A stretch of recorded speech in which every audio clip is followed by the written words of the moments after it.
एक खूबसूरत सी लड़की अपने आप को मेरे हवाले कर चुकी थी। पूरी शिद्दत के साथ मैं उसे अपने बाहों में लेकर मोहब्बत करने लगा। उसने आंखें बंद कर ली थीं। उसके जिस्म से उठती मादक खुशबू मुझे मदहोश कर रही थी। पर अचानक ही उसने कहा, मुझे हाथ न लगाओ, कल ही मेरी शादी है। कहकर वह जाने लगी कि मैं उसे करीब खींचकर नर्म नर्म हिस्से में हाथ रख दिया। उसने कहा, यूं रोकोगे तो मैं जा नहीं पाऊंगी। और फिर अपने होठ। दोस्तों, ऐसी रोचक कहानी सुनने के लिए चैनल को सब्सक्राइब करें। काम के सिलसिले में मैं दूसरे शहर गया था। रात को ड्राइव करके हाईवे से वापस आ रहा था। गाड़ी में हल्की म्यूजिक चला दी थी। बारिश का मौसम था। बाहर काफी घने बादल थे। धीरे धीरे बारिश हो रही थी। उस वक्त हाईवे में थोड़ी बहुत ही गाड़ियां थीं। मुझे पहुंचने की जल्दी थी। काफी स्पीड में गाड़ी चला रहा था और धीरे धीरे बारिश तेज होने लगी। इस वजह से मैंने अपनी गाड़ी की स्पीड शुरू कर दी और मौसम का लुत्फ उठाने लगा था। अचानक रास्ते में मुझे एक लड़की नजर आई। मैंने अपनी गाड़ी की ब्रेक लगाई। शायद लड़की की गाड़ी खराब हो गई थी। वो वही खड़ी हुई बारिश में भीग रही थी। मुझे गाड़ी रोकता देखकर काफी डरी हुई थी। मेरे पास आ गई। मैंने खिड़की से मुंह निकाल कर पूछा, क्या बात है? उसने कहा, मेरी कार की टायर पंचर हो गया है। यूं हाईवे में फंस गई हूँ। मुझे समझ नहीं आ रहा है। मैं क्या करूं? आज शहर पहुंचना जरूरी है, पर मैं इसका टायर कैसे ठीक करवाऊं? मुझे समझ में नहीं आ रहा। मैंने कहा, अपने घर चलो। रात का 1 बज चुका था। अभी तुम्हें कहीं से भी कोई मदद मिलने की उम्मीद नहीं है। उसका चेहरा उतर गया। मैंने उस पर नजर दौड़ाई। लड़की जवान थी और बहुत खूबसूरत थी। लंबी थी। उसकी काफी अच्छा सा फिगर था। बारिश के कारण उसके कपड़े पूरी तरीके से गीले हो चुके थे। बदन से बिल्कुल चिपके हुए थे। लड़की काली जीन्स और नीला टॉप पहने हुए थी। उसके चेहरे में मासूमियत और डर झलक रहा था। मेरी बात सुनकर काफी मायूस हो गई। अपने आप ही बदबदाने लगी। अब मैं क्या करूं? मैंने कहा, आप चाहें तो मैं आपको आपके घर तक ड्रॉप कर देता हूं। गाड़ी यहीं छोड़ दो। लॉक करके कल अपने घर से इस लोकेशन में किसी को भेज देना। वह ठीक करवा कर ले आएगा। इसके अलावा तो कोई ऑप्शन नहीं है। लड़की काफी परेशान नजर आने लगी। कहने लगी, नहीं, मैं कार को छोड़कर नहीं जा सकती। यह मेरी सैलरी की खरीदी हुई पहली कार है। कहीं चोरी हो गई तो हाईवे में तो कार चोरी हो जाती है। मैंने कहा, तुम यहाँ जवान लड़की रास्ते में खड़ी रहोगी तो तुम्हारी इज्जत को भी खतरा हो सकता है। कैसी पागल लड़की हो जो सिर्फ तुम्हें तुम्हारी अपनी कार की चिंता है। उसने कहा, अपनी खरीदी पहली कार से यूं ही मोहब्बत होती है। आप नहीं समझोगे, आप रईस लगते हो, पर मैं एक आम मिडिल क्लास लड़की हूँ। हमारे लिए तो कार खरीदना ही बहुत बड़ी बात है। उसकी बात सुनकर मैं मन ही मन मुस्कुराने लगा। हाँ, मैं एक रईस इंसान हूँ, पर कार से मोहब्बत तो मुझे भी थी। मेरे पास तो बहुत सारी कार थी, पर अपनी खरीदी पहली कार से मुझे आज भी सबसे ज्यादा मोहब्बत है। पर इस लड़की का यह मोहब्बत नहीं बल्कि पागलपन है। यूं बारिश में भीग कर तो ये बीमार हो जाएगी, यही मन ही मन सोचने लगा। मैं आगे कार बढ़ाने ही लगा था। फिर सोचा, रुक जाता हूँ। अपनी बोरिंग जिंदगी से कुछ नया हटकर होने जा रहा था मेरी जिंदगी में, वरना हमेशा ही यह बिजनेस के पीछे, पैसों के पीछे पीछे दौड़ना, बड़े बड़े बिजनेस डील करना, बोरिंग पार्टी में जाना, बोरिंग लड़कियों के साथ बनावटी बातें सुनना। कहीं न कहीं मेरी जिंदगी यही सब में आकर अटक गई थी। पर ये लड़की काफी इंटरेस्टिंग थी। मेरे दिल में उस लड़की के लिए कोई गलत ख्याल नहीं था। बस उसकी मासूमियत और बचपना मेरे अंदर के बच्चे को जगा रहा था। और फिर मैं भी पागलपन जैसी हरकत की। मैं भी कार से उतरकर बारिश में भीगता हुआ उसके पास आ गया। बारिश की बूंदें मुझे एहसास दिला रही थी कि जिंदगी बहुत खूबसूरत है। मैं कहने लगा, मैं भी शायद तुम्हारी जगह होता तो ऐसा ही करता। तुम मेरे बारे में गलत सोच रही हो। मुझे अपनी खरीदी हुई पहली कार से आज भी उतना ही मोहब्बत है। मेरी बात सुनकर लड़की के चेहरे पर मुस्कान आ गई। उसने हल्का सा मेरा हाथ टच किया। हंसते हुए कहने लगी, देखा ना, अब तो आप समझ सकते हो ना कि मैं यहाँ क्यों खड़ी हूँ।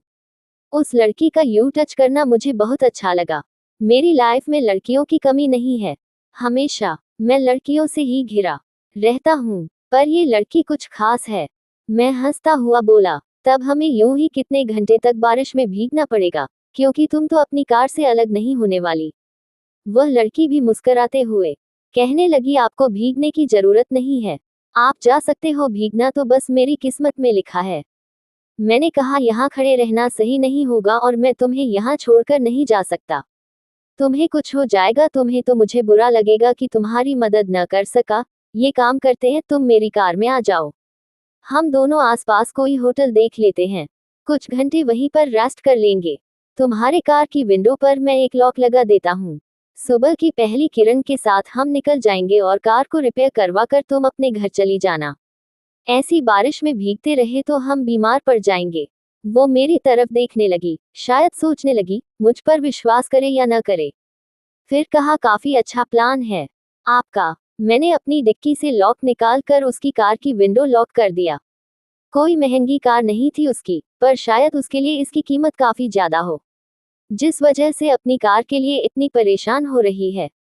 मैंने उसे अपनी कार में बैठा लिया और पास में ही मुझे एक होटल भी मिल गया। मैंने एक कमरा ही किराए पर लिया था। वो लड़की मेरी तरफ देखने लगी, कहने लगी, बस एक ही कमरा लिया आपने? मैंने कहा, ये सबसे सुनसान रोड साइड वाला होटल है। यहाँ तुम्हारा अकेले किसी कमरे में रुकना ठीक नहीं होगा। तुम फिक्र मत करो, मेरे साथ बिल्कुल सेफ हो। मैं वहीं पर बैठ गया। अपनी गाड़ी से कुछ कपड़े लेकर आ गया था। उस लड़की के पास शायद अपने कपड़े नहीं थे। मैंने उसे अपनी एक जोड़ी नाइट सूट दे दी। कहा, चेंज कर लो। उसने कहा, आपके पास एक्स्ट्रा कपड़े हैं? मैंने कहा, हाँ एक्स्ट्रा कपड़ा तो है पर साफ नहीं है। मैं अपने दोस्तों के साथ मनाली ट्रिप पर गया था। हमेशा एक्स्ट्रा कपड़ा पास रखता हूँ, पर इसे मैं एक बार पहन चुका हूँ। घर जाकर इन्हें धोबी से धुलवाने वाला था, पर हमारे कपड़े इस तरह से भीग चुके हैं। अभी और कोई रास्ता नहीं है, इसे ही पहनना पड़ेगा।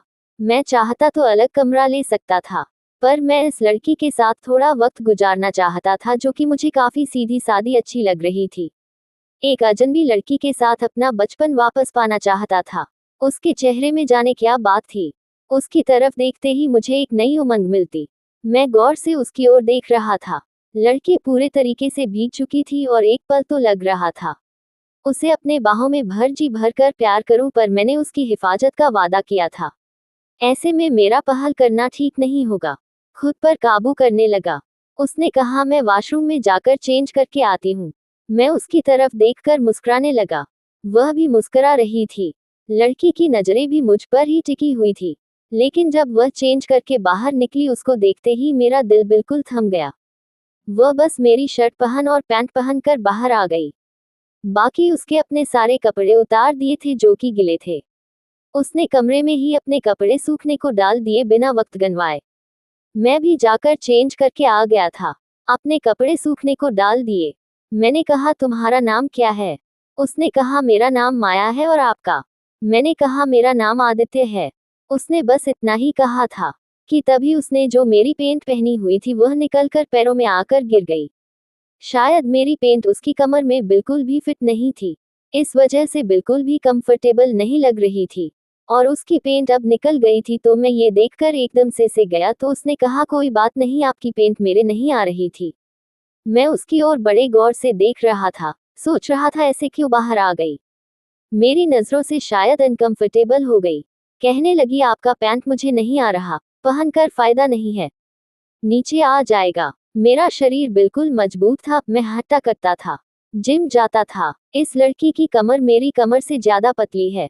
मैं ही ठहरा पागल जो ये सब सोचने लगा था। शर्ट लाइट कलर होने के कारण उसका जिस्म हल्की हल्की नजर आ रहा था। लड़की के बारे में कुछ बुरा ख्याल मेरे दिल में नहीं लाना चाहता था, पर मेरी हालत खराब होने लगी थी। मन ही मन सोचने लगा, मुझे अलग कमरा बुक कर लेना चाहिए था। कैसे पूरी रात मैं अपने जज्बातों पर काबू कर पाऊंगा। लड़की बिल्कुल मेरे करीब आकर बैठ गई और अचानक ही मेरे हाथ पर अपना हाथ रख दिया। कहने लगी, थैंक यू। मैं करीब 2 से 3 घंटे से हाईवे में खड़ी थी। इतनी कारें आई गई, कोई मदद के लिए नहीं रुका। बहुत भला हो आपका जो आपने अपनी कार रोक ली। आज का जमाना ही ऐसा है, लड़कियों पर भी कोई विश्वास नहीं करता। उसके चेहरे में मासूमियत थी। गाल कितनी खूबसूरत है। मेरे मुंह से निकल गया, तुम बहुत खूबसूरत हो। लगता है ईश्वर ने बड़ी फुर्सत से तुम्हें बनाया है। बिल्कुल चांद सा मुखड़ा है। ऐसी मासूमियत मैं आज तक तुम जैसी लड़की नहीं देखी। तुम्हें यूं अकेला छोड़कर मैं कैसे चला जाता। ये कहते हुए मैंने उस लड़की के बाजू को पकड़ लिया। मेरा शर्ट उसके पैर से थोड़ा नीचे तक ही आ रहा था। क्योंकि उसकी हाइट ज्यादा भी थी, पैर बिल्कुल नंगे थे, बस शर्ट से ही अपने जिस्म को ढका था। उसके छूते ही मेरे अंदर सनसनी पैदा होने लगी। मैंने टीवी चला ली, कहने लगा चलो टीवी देखते हैं। सुबह की पहली किरण के साथ ही निकाल कर कोई रिपेयर शॉप में चल लेंगे और वहां से आदमी लाकर तुम्हारे कार के टायर ठीक करवा देंगे। रात के 2 बज चुके थे। हम दोनों सोफे के पास पास बैठ गए और टीवी देखने लगे। और फिर मैंने टीवी पर एक रोमांटिक मूवी चला दी थी। उसी में हम दोनों डूबने लगे और धीरे धीरे हम करीब आने लगे। मैंने उस लड़की को बाजू से पकड़ लिया। जाने कब मेरा हाथ उसकी दोनों जांच पर रेंगने लगा। लड़की की सांसों में अब घबराहट थी। मैं उसकी खुशबू से बेकाबू होने लगा। पर मैंने मन में ठान लिया था, उसके साथ हद में रहूंगा। उसने मुझ पर विश्वास किया था, उस विश्वास को मैं नहीं कुचल सकता। पर मेरे जिस्म की अपनी ही जरूरत थी। मेरे हाथ बेकाबू हो चुके थे। उसके जिस्म में खुद ब खुद फिसलने लगे थे। मायने भी गहरी सांस लेने लगी। मेरा भी चेहरा शर्म से लाल हो गया था। उसने मुझे नहीं रोका। करीब ऐसे ही करते करते 4 घंटे गुजर गया। मैं उसके जिस्म को होले होले छूने लगा था, पर अब मुझसे रहा नहीं जा रहा था। माया भी मदहोश होने लगी थी। धीरे धीरे वह खूबसूरत लड़की अपने आप को मेरे हवाले कर दिया। अब मैं पूरी शिद्दत के साथ उसे अपने बाहों में लेकर मोहब्बत करने लगा। उसके गर्दन को होले होले चूमने लगा था। उसके बदन की खुशबू लेते लेते मुझ में मदबहुशी छा गई। मेरे अंदर दीवानापन पूरी तरीके से हावी हो चुका था। वह भी पूरी तरीके से आत्मसमर्पण कर चुकी थी। मैं धीरे धीरे उसके शर्ट के बटन खोलने लगा। वह इकलौता कपड़ा उसके बदन में था। उसे उसके तन से जुदा करने लगा। उसकी तरफ देखकर मुस्कुरा रहा था। उसकी आंखों की गहराई में डूब चुका था। अभी 3 बटन ही खोले थे कि उसने अचानक मेरा हाथ रोक लिया और ना में सिर हिलाने लगी। कहने लगी इससे ज्यादा न करूं। मैं उस पल में तुम्हारे साथ अपनी जिंदगी जी ली है। इससे ज्यादा मैं नहीं कर सकती। मैं हैरत से उसकी ओर देखने लगा। जो लड़की अपने आप को मेरे हवाले कर चुकी है, वह खुद को क्यों रोकना चाहती है। मैं होली से उसके गाल को चूम लिया। कहा क्या हो गया, क्यों रोक रही हो। मुझसे तो अब बिल्कुल नहीं रह जाता। तुमसे इतनी मोहब्बत करूंगा कि तुम सह भी नहीं पाओगी। मेरी तरफ देखने लगी, कहने लगी मुझे हाथ मत लगाओ, कल ही मेरी शादी है, कहकर मुझे पीछे छिड़क दिया और मुझसे दूर से जाने लगी। मैंने उसका हाथ पकड़ लिया, उसके पीछे आकर पीछे से लिपट गया। पीछे से उसकी गर्दन को चूमता हुआ उसके पेट में हाथ रख दिया। उसे चूमते हुए धीरे धीरे अपने पास जैसे ही उसके नाजुक हिस्से में हाथ रखा, कहने लगी ऐसे रोकोगे तो तुमसे दूर न जा पाऊंगी। मैंने उसे छोड़ दिया। मेरे दिल में आग लग चुकी थी। वह बेड में जाकर लेट गई। मैं टीवी बंद करके सोफे में बैठ गया। मेरी आंखों में आंसू आ गए थे। लड़की की शादी तय हो चुकी है, कल उसकी शादी है। तो फिर वह मेरे करीब क्यों आई। एक एक बूंद आंसू मेरी आंख में आ गए। उस लड़की के साथ मैं अपनी जिंदगी जीने लगा था। कुछ ही घंटे में माया मेरी जिंदगी का हिस्सा बन चुकी थी और एक झटके में उसने मुझे यूं अपने से दूर कर दिया। सोफे पर लेट गया। जाने कब मेरी आंख लग गई। अगले दिन सूरज की पहली किरण के साथ ही मैं उसकी मदद करने लगा था। मैं उससे नजरें भी नहीं मिला पा रहा था। रात में हमारे बीच में काफी कुछ हो चुका था। हम दोनों एक दूसरे के इतने करीब आ चुके थे। एक पल में यूं अलग होना पड़ा। आज माया की शादी हो जाएगी, वह किसी और की हो जाएगी। अगली सुबह मैंने उसकी कार रिपेयर में मैंने उसकी मदद की। उसने मुझे हक करके थैंक यू किया। उसके करीब आते ही फिर से मेरा दिल धड़कने लगा। वो अपनी कार में बैठ कर अपनी मंजिल में जाने लगी थी। मैं भी काफी थक चुका था, पर ड्राइव करते हुए कितना अकेलापन महसूस करने लगा। अपने घर पहुंच गया। मेरे इस बड़े आलीशान बंगले में, जहां मेरे पास किसी भी चीज की कमी नहीं है, बस सिवाय रीना के ये खालीपन मुझे छेड़ने लगा। बार बार दिमाग में यही ख्याल आ रहा था, आज उसकी शादी है, फिर मेरे करीब क्यों आई। मेरा दिल तोड़ने के लिए दिल में दर्द होने लगा। आंखें क्यों नम होने लगी। मेरी क्या लगती है, वो मेरी प्यार में पड़ती तो छोड़कर नहीं जाती। अचानक मेरा मोबाइल बजने लगा। कोई अननोन नंबर था। मैंने सोचा उठाऊं या नहीं। मैं ज्यादातर अननोन नंबर नहीं उठाता था, पर सोचा एक बार देख लेता हूं। जब फोन रिसीव किया तो दूसरी ओर से एक बहुत मीठी आवाज मेरे कानों में आई। मैं माया बोल रही हूँ। मैंने कहा तुम्हें मेरा नंबर कहाँ से मिल गया। उसने कहा कल आपके कार से आपकी एक एड्रेस कार्ड ले लिया था। मैंने आपकी मदद के बदले सोचा था कभी आपका शुक्रिया अदा करूंगी, लेकिन फिर रात में जो कुछ भी हुआ, मैं खुद पर काबू न कर पाई। आपको बहुत ज्यादा मिस कर रही हूँ। आज मेरी शादी है, मैं इस दिल का क्या करूँ? आप क्यों यूं मेरे करीब आए? मेरे दिल को अब दर्द हो रहा है। किसी और की होने जा रही हूँ। मैंने कहा माया मुझे तुम बहुत पसंद हो, तुम्हारे बगैर मेरा भी वैसा ही हाल है। तुम मुझे अपना एड्रेस भेजो, फिर मैं देखता हूँ। उसने कहा मैं यह शादी नहीं तोड़ सकती। मेरे पापा के बिजनेस में बहुत लॉस हो गया था। अविनाश ने उस वक्त पैसों से मेरे पापा की मदद की थी। मेरे पापा उसके कर्जे तले दबे हैं। उसके बदले उसने मुझसे शादी का हाथ मांगा है। करीब 5 करोड़ का कर्जा है। मुझे ये शादी करनी ही पड़ेगी। मैंने कहा क्या तुम अविनाश से मोहब्बत करती हो? वह खामोश हो गई। खामोशी से साफ पता चल रहा था मजबूरी में यह शादी कर रही है। फिर उसने कहा अविनाश अच्छा लड़का नहीं है, मेरी किस्मत ही खराब है। तभी शायद कल रास्ते में मेरी कार का टायर पंचर हो गया था, पर फटे हुए टायर की तरह मेरी किस्मत है। पर इसे मैंने अपनी किस्मत समझकर मान लिया था। काश कल रात मेरी मुलाकात तुमसे न हुई होती।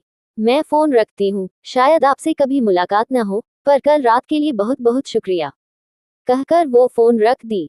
मन ही मन मुस्कुराने लगा। 5 करोड़ रुपए मेरे लिए कोई बड़ी बात नहीं है। मैं करोड़पति बिजनेसमैन हूँ। इतने पैसों के लिए कोई उस लड़की को हाथ नहीं लगा सकता जिससे मैं मोहब्बत करता हूँ। मैंने तुरंत अपने मैनेजर को फोन किया। कहा यह नंबर अभी ट्रेस करवाओ। कुछ देर में मेरे मैनेजर ने फोन किया और लड़की का सारा डिटेल्स निकाल कर मुझे दिया था। शाम के 3 बजे मैं वहां पहुंच गया। शादी की सारी तैयारी हो चुकी थी। लड़की दुल्हन बनी तैयार थी। मैं अंदर घुस गया। कहा लड़की के पापा से बात करना चाहता हूँ। वहां मौजूद कोई रिश्तेदार उसके पापा के पास मुझे लेकर चले गए। मैंने कहा आपकी बेटी से शादी करना चाहता हूँ। आज इसी मंडप में, बस आप माया से कुछ न कहें। उसके पापा बड़े हैरत से मुझे देखने लगे। कहने लगे मेरी बेटी की आज शादी है अविनाश सिंघनिया के साथ। मैंने कहा आपकी बेटी उससे प्यार नहीं करती, मजबूरी में शादी कर रही है। उसके पापा ने कहा अविनाश का बहुत कर्जा है हमारे सर पर, मैं यह शादी नहीं तोड़ सकता। तुम हो कौन जो मेरी बेटी से शादी करना चाहते हो? मैंने कहा मैं आपकी बेटी की मोहब्बत हूँ और सवाल पैसों का तो यह एक ब्लैंक चेक है। जितना भी कर्ज बाकी है आप अविनाश को वापस कर दे। मैं शहर के सबसे बड़े एड एजेंसी का मालिक आदित्य सिंघानिया हूँ और आपका होने वाला दामाद हूँ। मेरे होने वाले ससुर जी मेरी तरफ देखने लगे। चेक मेरे हाथ से ले लिया। उसके बाद उसके पापा ने मुझे कोई शक, कोई सवाल कुछ नहीं किया। वह जानते थे माया ये शादी मजबूरी में कर रही है। जाते वक्त बस कहा तैयार हो जाना। रात 9 बजे का मुहूर्त है। 9 बजे तक मेरे घर वाले और मेरे दोस्त अभी वहां पहुंच चुके थे। मैं भी तैयार होकर आ गया। मेरे ससुर ने शायद अविनाश के पैसे वापस करके शादी तोड़ दी थी। मैंने उसके मंगेतर अविनाश से डील करने के लिए अपने आदमियों को भी भेज दिया था और अविनाश ने बिना चू चपड़ किए पीछे हट गया था। माया काफी उदासी के साथ आई थी। उसका चेहरा बिल्कुल उतरा हुआ था। उसने मजबूरी में शायद यह शादी कर ली थी, क्योंकि मैं अपने चेहरे को सेहरे से ढका हुआ था। उसे सच्चाई पता न चला। उस रात उसे अपने घर लेकर आ गया। वह दुल्हन बने मेरे कमरे में इंतजार कर रही थी। चेहरा बिल्कुल मुरझाया हुआ था। जब मैं कमरे के अंदर आया और उसका घूंघट हटाया वह नजरें झुकाए बैठी थी। मैंने कहा अपनी नजरें झुकाए क्यों बैठी हूँ? माया ने जब मेरी आवाज सुनी तो वह तुरंत मेरी तरफ देखने लगी। कहने लगी आदित्य तुम यहाँ क्या कर रहे हो? मेरे पति कहाँ है? मैंने कहा तुम्हारा पति आदित्य तुम्हारे सामने बैठा है। तुम्हारी मांग में सिंदूर भरा है। वह मेरी तरफ देखने लगी। मैंने कहा 5 करोड़ रुपए के लिए अपने प्यार से जुदा होने को तैयार नहीं था। मेरी बात सुनकर उसकी आंखों में आंसू आ गए। मुझसे लिपट गई और रोने लगी। मैंने कहा रोने के लिए सारी जिंदगी पड़ी है। आज रात तो मुझे मोहब्बत कर लेने दो, कल तुमने रोक दिया था पर आज मैं नहीं रुकने वाला, कहकर मैं उसे अपने करीब खींच लिया। और उसने भी मेरा पूरा पूरा साथ दिया। आज हमारी शादी को 2 साल हो गया। मैं अपनी पत्नी माया के साथ बहुत खुश हूँ। शादी के 1 साल बाद ही माया ने एक खूबसूरत बेटे को जन्म दिया। तो दोस्ती कैसी लगी आज की कहानी? क्या आपके साथ भी कभी ऐसा हुआ है जो दिल में हो उसी से शादी की हो? तो दोस्तों ये थी आज की कहानी। अगर कहानी पसंद आई हो तो लाइक जरूर करें। आपके एक लाइक से हमें बहुत मोटिव मिलता है और अगर आप चैनल पर न्यू हो तो प्लीज चैनल को सब्सक्राइब जरूर करें। जय श्री श्याम।